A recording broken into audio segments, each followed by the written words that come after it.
Chromebook has a lot of features that I love actually, and it's a great tool in the classroom. I mean, its keyboard's easy to use, comfortable. The touchpad and the touchscreen are great features. It's really designed just for the comfort of the students. It's lightweight. The screen, it's malleable. You can flip it around. It's durable. We believe in 21st century learning and inquiry, and making sure that the students are as comfortable as possible and learning in the way that they want to learn. So a lot of them, I see them and myself just using the touchscreen. It makes it just quick. It's very, very functional, very easy to use. And so the device is great. It's got a camera on it as well. It's got a microphone as well. Again, which just permits me to speak, to produce videos. The same thing for the students. They're voice recording, taking pictures of whatever they want, whatever they need. It's really multi-purpose, so it kind of hits everything, which is great. The apps that I use a lot are, of course, the G Suite. I use a lot of Sheets and Docs and Forms.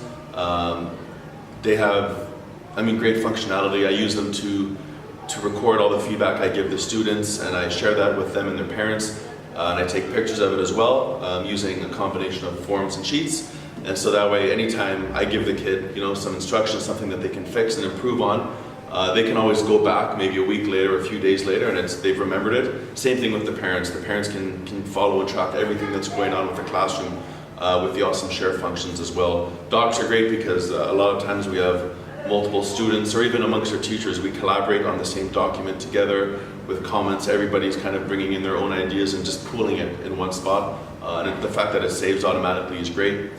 And a lot of different websites and programs that we use, things like Duolingo, Prodigy Math, Loom. These are all just different softwares and different apps. I actually have a section in my classroom where I say there's an app for that because I guess it lends itself very well to just community in a shared space. And so whenever we find something new, because there's always new apps being developed, whenever we find something new, we just kind of share it there, and then everybody comes and has access to it.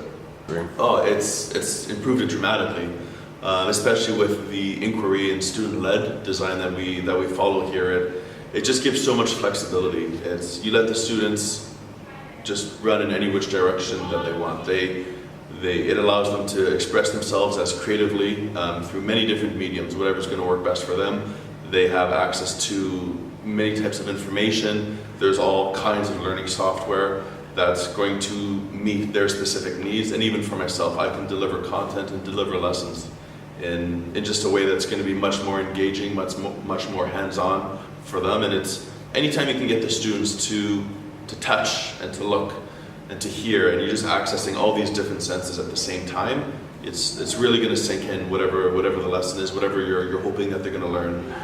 Whereas more traditionally, just listening, maybe copying pen and paper, it's not as interesting for the students. They tend to turn their brains off. And so with this, their brains are turned on, and they're going further. They're extending their own thinking because they want to, because they're more engaged.